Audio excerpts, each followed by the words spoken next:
start early as far as trying to build your brand. You do not need to wait until you feel like you're big enough. And that goes for any type of industry. You don't need to wait until you're big enough to feel like, oh, now is the right time to start a social media channel. No, you want to build your brand from the very beginning. You want those people to follow you and see your story and see you grow. So then you build that brand recognition and you build that emotional connection with your client. So I would definitely start a channel early, and I would just plan out and map out what it is that I'm going to talk about. But whatever you do, make sure you're being authentic to yourself and authentic to your brand. Even if you don't know what you're going to do, just start. Welcome to Career Coaching Secrets, the podcast where we talk with successful career coaches on how they built their success and the hard lessons they learned along the way. My name is Davis Nguyen, and I'm the founder of Purple Circle, where we help career coaches scale their business to $100,000 years, $100,000 months, and even $100,000 weeks. Before Purple Circle, I've grown several 7- and 8-figure career coaching businesses myself, and have been a consultant at 2 career coaching businesses that are doing over $100 million each. Whether you're an established coach or building your practice for the first time, you'll discover the secrets to elevating your coaching business. Welcome to Career Coaching Secrets Podcast. I'm Kevin, and today we are joined by Alicia Charisse. She is the founder of Technically Blessed, which is a play on words. She's actually a tech career coach, been in the game for about 2 years now. But anyways, Alicia, so great to have you on the podcast. Thank you so much for having me. It is definitely an honor. Thank you so much. Yeah, well, I definitely want to jump straight into it. I love understanding the origin story, the lore. And so tell me what made you want to become a coach and, more importantly, make a business out of it. Okay. Well, I guess if we're going to start at the beginning, we're going to have to go back to 2021. Because honestly, I never wanted to be a tech coach. That was just I never wanted to be a coach. That was just not in my cards. It wasn't something that I was planning to do. In 2021, my husband and I, we purchased our first home, and today makes 4 years since we've been in our home. So 2021, today we closed on our home, and we moved in about a week later. And then a month after we moved in, I ended up losing my job. After I lost my job, it was very hard for us financially. I lost my job a month after we moved in, which was just, random, but it was stemming on the back of COVID and everything that had happened from that. So basically, I did have a check that they ended up giving me, a severance package that lasted me to the end of 2021. After that, in 2022, things were really hard financially on my husband and I. I was door dashing, even had to, even get on government assistance at some point because we were just, that strapped for money. And then I was also on unemployment. And so that happened all of 2022. I'm very much into my faith. And so in 2023, in February, I ended up doing a Daniel fast, which is just a spiritual fast. And it's a 21-day fast just to get closer to God, to ask for clarity. At that time, I didn't know what to do. And that was the last thing that I felt I needed to do. And God actually revealed to me the world of tech sales. I randomly saw this video on YouTube of people talking about a course that they took. And I was like, okay, I don't know anything about tech, number one. And number two, I'm like, you want me to spend money when I really right now don't have it. And so he's like, yeah, God is like, yeah, do that. And so I ended up paying for the course. I started the course and I finished the course in about a week and a half. I finished the course, took the final exam. And then after I did that, I just kind of hit the ground running. I revamped my resume. I'm very good at doing resumes. Revamped my resume, did my LinkedIn. I did everything. And then literally after I finished the course, within 10 days, I had a job. And It was a very high salary position. It was a 6-figure salary position. And I'm like, literally a month before that, I was down to my last. And so I just did that for a while. I did that business. And then a lot of people, I started sharing my journey as I was going through the course, being very raw and real with, my story. And a lot of people were just like, they were inspired and they were like, can you coach me? Can you show me what you did? How did you get through this program in such a short amount of time? Help me get a job, help me with my resume. And after I did that, I was like, okay, I don't even know how to be a coach. I'm literally just sitting here like, how am I going to help these people? And so I started doing research. I started taking more courses on how to be a coach. And that's pretty much how it actually got started. I was just kind of thrust into it. I never thought that I would be a coach, coaching anyone, especially not in a subject or field where I had no experience. Thank you for sharing that story. It's very Yeah. so many things I want to ask you. Like I could go down Go the ahead. religious route and the fasting, but since this is career Yeah. coaching, I don't think the audience would be interested in that. Some may. Yeah, maybe actually. But one of the interesting things was like you started talking about it on social media and people started asking you to coach them. Mhm.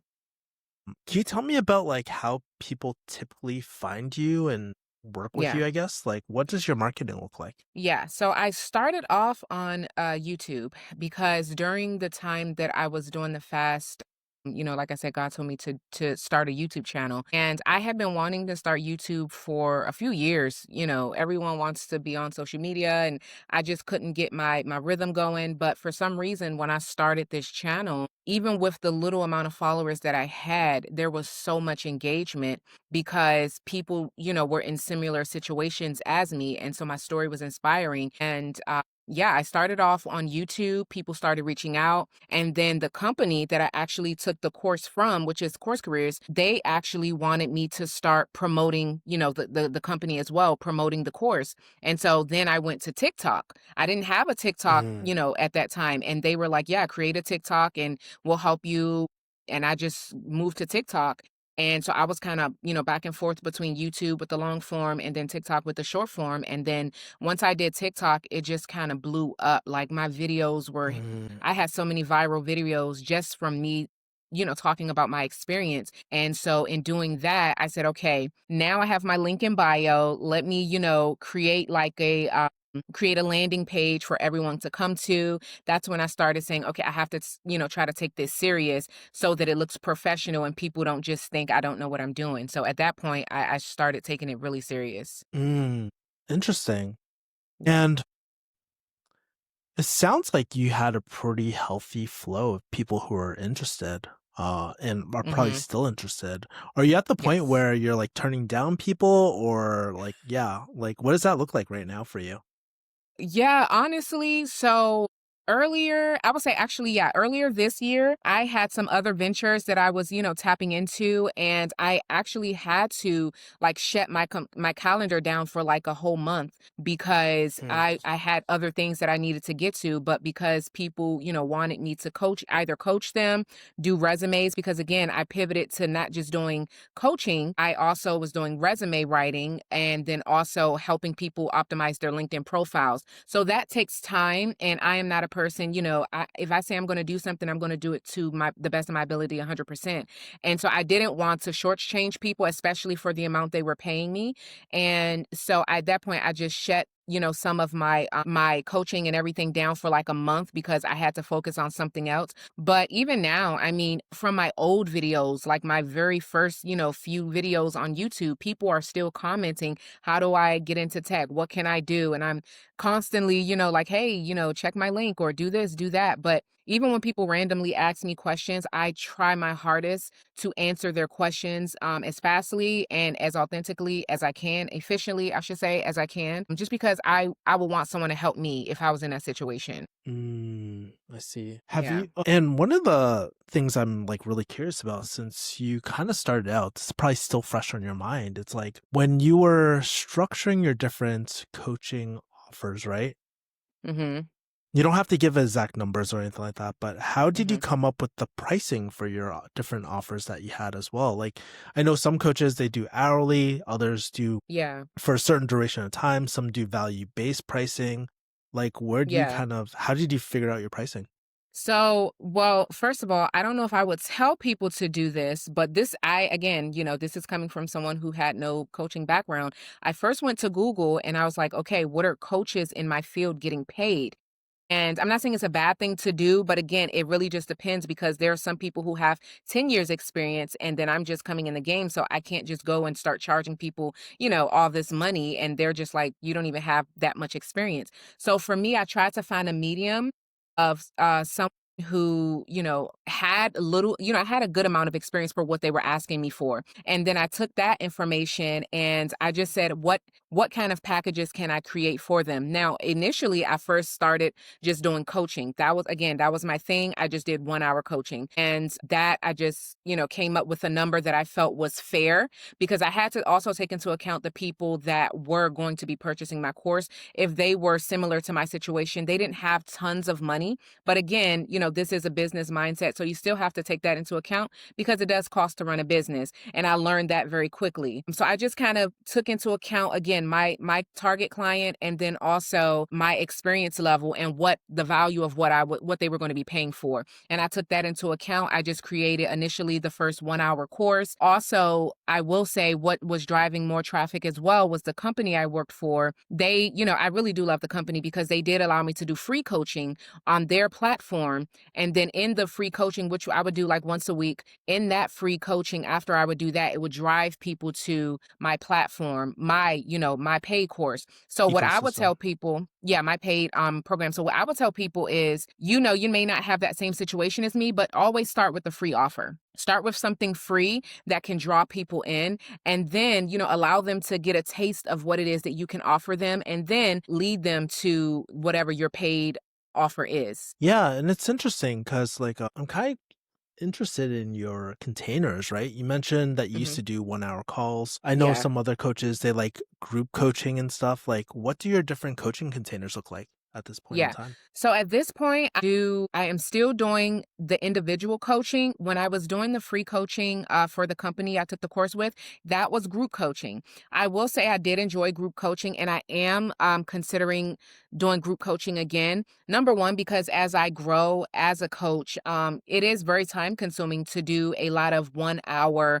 or 90-minute coaching sessions. So if I'm doing Mm, 5 1 hour or 90-minute coaching sessions a day, that's a lot, right? Versus if I had, once a week or twice a week group coaching, that would definitely help people. And for those who want to pay a little more, then I could then take them on as a personal private client. So right now, again, I'm still just doing the 1 hour, but I am definitely getting things in place to then go and do group coaching because I really did enjoy it.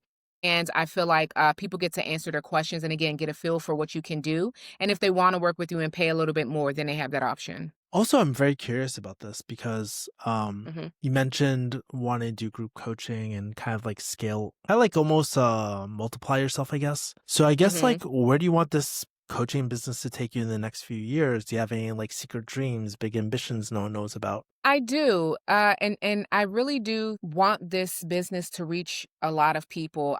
I mean, honestly, I was coaching people from the very beginning that were in other countries. So I could say right now, oh, I would love to work with people that, are out of the United States, but I've already been doing that, which is amazing. I would love to reach people in more countries who maybe don't even know that taking a course or getting into tech is something that they can even do that can change their life financially. But I would say for me personally, or professionally, should I say, I would definitely want to scale the business a little more. Again, I want to expand with my packages. I want to offer group coaching.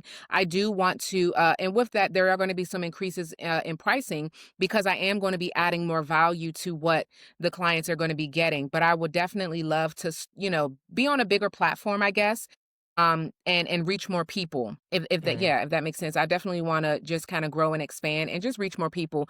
And I don't have to be. I'm not the type of person that feel like I have to be, the next Tony Robbins or all those people. I just want to make sure, however big or small my community is, that I am reaching my client. I want my client to find me and know that I'm here for them. So that's ultimately what it is. And however many people that is, I'm okay with that. Has the thought ever of hiring other coaches under your brand ever crossed your mind, or do you like to keep things pretty intimate with just yourself? You know what? It's never crossed my mind for me to do that. I've seen so many other coaches do that, and I think it can work depending on what it is. For me, I think right now, just because this is kind of like my baby, I really don't want to go ahead and let other people come in just because I feel like right now, people are gravitating towards me just because of my story. And I don't really know if I bring someone in, if they'll be able to authenticate that, my actual story because is my story to tell, but not ruling it out, not ruling it out. It just kind of depends on where the business goes. I mean, who knows? Maybe next year, 2 years from now, that could be something.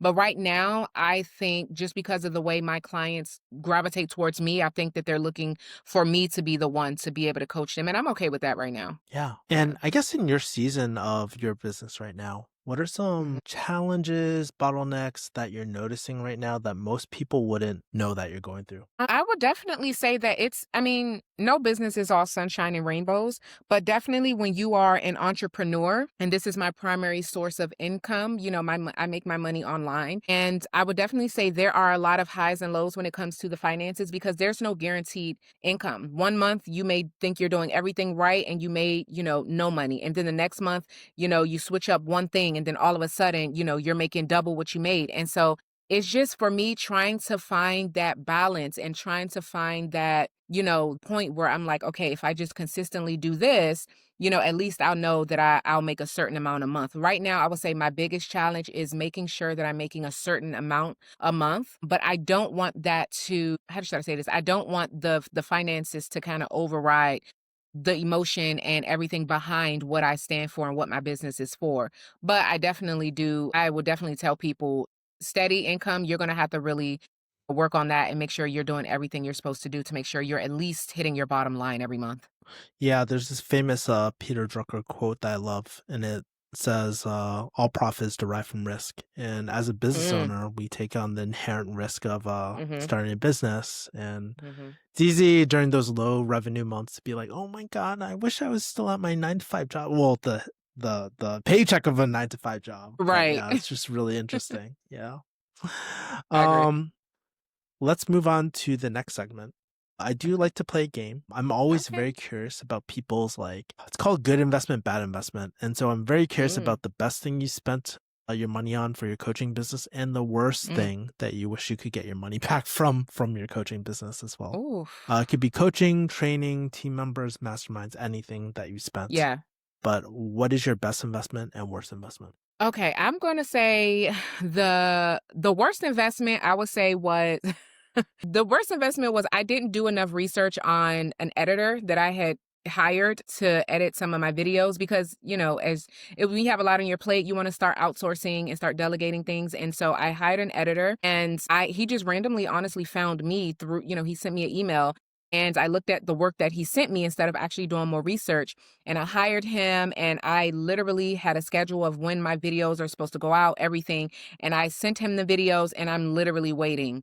I'm waiting. I'm waiting on the videos to be edited. Nothing's coming. I'm like, where are my videos? Because at this point, I'm now past the date that, the people that are looking for me on YouTube, they're not seeing anything from me. And so it's kind of messing up, my brand. And I would definitely say that was the worst, and not the fact that I hired an editor, but more so because I didn't do proper research. And again, this was in the very beginning when I started to get bigger and I was just like, I don't have the bandwidth to just, record and edit all these videos. And Mhm. basically, I would just tell anybody, do your research, okay? I don't care if it's an editor, I don't care what it is. Do your research, make sure that they have the right credentials, make sure that they have good reviews of other people that they've hired, and then go from there. So I would say that was kind of the worst, but that was more so just my immature, nature at that point because I had no experience. As far as the best purchase, I would say the best purchase is investing in a coach. The best purchase or the best, yeah, what I pay for, I would say what gave me a good return on my investment would definitely be hiring a coach, hiring someone to teach me what they know and what, they're where I want to be. So hiring someone that can teach you and help you get to their level. I will say it's definitely, expensive depending on who you're going with, but you have to, again, like you said, back to that quote, you have to take those risks because, I like to say scared money don't make money. So you're going to have to go ahead and spend That's something right. to be able to get something back. So I, from the very beginning, knew that I was going to be taking some of that money and definitely reinvesting into myself. That is the best money you could ever spend on yourself in a business, is reinvesting into yourself and your business. Which leads me to the last question. Knock on wood, I hope this doesn't happen to you, but let's say your business goes under. You have to start over tomorrow. 0 followers, 0 clients, 0 relationships that you kind of made through the business, but Hmm. you have all the wisdom right now. What would you do in your first 90 days? To become a coach again or to just get to where I am? Yeah. You have to Okay. rebuild your coaching business. Rebuild everything. Okay. Well, knowing everything that I know now, I would definitely do the same thing that I did in the beginning, which is start early as far as trying to build your brand. You do not need to wait until you feel like you're big enough. And that goes for any type of industry. You don't need to wait until you're big enough to feel like, oh, now is the right time to start a social media channel. No, you want to build your brand from the very beginning. You want those people to follow you and see your story and see you grow. So then you build that brand recognition and you build that emotional connection with your client. So I would definitely start a channel early, and I would just plan out and map out what it is that I'm going to talk about. But whatever you do, make sure you're being authentic to yourself and authentic to your brand. Even if you don't know what you're going to do, just start. That would be one of the first things I would do. The next thing I would definitely do is I would look for someone again to teach me. I would look for someone, I would take some money and I would invest in someone to teach me what I don't know. But because I already do know, if I was starting over, I would still go ahead and invest in someone because it literally is priceless. Although you're going to pay a price, it's priceless to have someone teach you everything that they know to get to the level that you want to be at. So paying someone a small percentage of what you're already going to make back, I definitely think is, one of the best investments. Start your brand early. Go ahead and pay someone to help you get where they are. And then also start your email list immediately. I don't care if you think that when I say immediately, I mean immediately. Like the very first day you start a YouTube or you start anything, you can literally go to Linktree and start it free, a free one now. And if you don't know what to create, think about what you're going to be offering, the type of information that you want your potential client to learn, and go use ChatGPT. We have the information and we have the technology out there. Of course, you want it to be authentic, but use the help and the tools that we have now in this current, year, and definitely create a freebie. Not anything paid from the very beginning. Create a freebie. Allow people to then be able to get on your email list. And then when you are able to set yourself up properly and you have a paid offer, then you can start reaching out to them. I think a lot of people sleep on email lists. And that is that is literally where you can make the most of your money, on an email list, literally. And I would do those three things, and I would let everything just kind of, flow from there. Yeah, it's really interesting because you said a few things that were interesting. One, I think Alex Hormozy talked about he wished he built his brand a lot sooner, of him sleeping on the gym floors and stuff like that. You can only do that once in life. You're not gonna be like, I fucking made it, and then go sleep on a freaking floor. Right. It doesn't work that way, and it's not authentic. So that's one thing. The other thing too about hiring a coach, it's really interesting because I started doing high ticket sales coaching the same way. I started posting. I took a course. I kind of shared my experience. I shared the highs and lows. People came to me about like coaching, and then what I realized is like a really good coach will help you pay off that ignorance tax that also Hormozy talks about, because you got to pay it somehow, either through trials and tribulations, your time, energy, or you pay it through money. And so way less painful to pay through money. Then I wrote the last thing too, but I can't. Oh, email list. That one's solid because how many times have you heard of creators like, pop off on the algo and then all of a sudden they can't reach their audience anymore? So that one's a really good one too. And the way that you're driving like the email list too is like really smart, because like even for myself, like I have all my high ticket sales scripts for free. I have my whole high ticket sales course for free. I have like a whole checklist how to get started for free on like all leading to the email list. So I think that is so valuable too. Exactly. Yeah. And don't give them crap. Don't give them crap, because I've definitely got them. You don't want to give them crap. You want them wanting more, because you want them to be like, if they're giving me this for free, imagine what they're going to give me if I pay for something from them. Like, give them good quality stuff. I promise they'll come back. I promise. The worst thing is like, oh yeah, get my like PDF. I'm like, dude, I have enough freaking PDFs. I don't think I need another one. I can have ChatGPT generate one like in 10 seconds. Thank you. Now. Yes. Like, give me something solid. Yeah, exactly. Cool. How do people find you, connect with you, and all that? They can find me on YouTube and on LinkedIn. I was going to say Linktree. On YouTube and LinkedIn, and also on TikTok at Technically Blessed. Nice. I'm sorry. I'm so sorry, actually, because it is Alicia Charisse, because I did have to, end up changing everything, but you can find me at Alicia Charisse. Everything is under there, YouTube, TikTok, and Instagram, or excuse me, not Instagram, and Linktree, Alicia Charisse. Okay, cool. Yeah. And what are your free, you said you have some freebies and stuff for your Mm-hmm. email list. What are the things that you have? What are some of the freebies that you've created? Yeah. So my freebies are, again, they're for my clients. A lot of my clients are coming in trying to take the course that I took.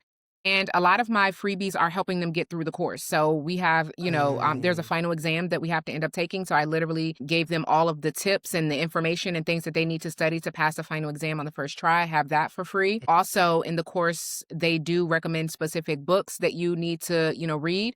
And I have a list for them that's free, where they can go and get the free PDFs online. They don't even have to buy it if they don't want to.